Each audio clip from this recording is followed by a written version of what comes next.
बिस्मिल्लाहिर्रहमानिर्रहीम। अस्सलाम वालेकुम वरहमतुल्लाहि वबरकातुहू। आज हम बना रहे हैं शरबत। अगर आपको हमारी वीडियो अच्छी लगे तो लाइक करें और हमारे चैनल को सब्सक्राइब करें। तो शुरू करते हैं। मैंने 1 लीटर दूध लिया है। तरबूज को क्यूब्स में काट लिया है। 1 कप गर्म पानी, 1/3 कप रोज़ सिरप, 1 कप चीनी और आइस क्यूब्स।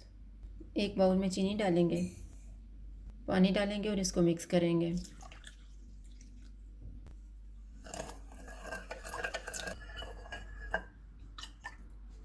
दूध डालेंगे,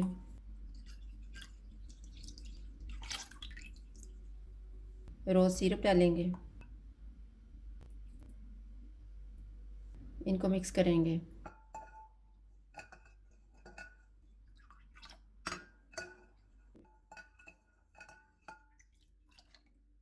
तरबूज डालेंगे, आइस क्यूब्स डालेंगे, इनको मिक्स करेंगे और ग्लासों में डाल लेंगे।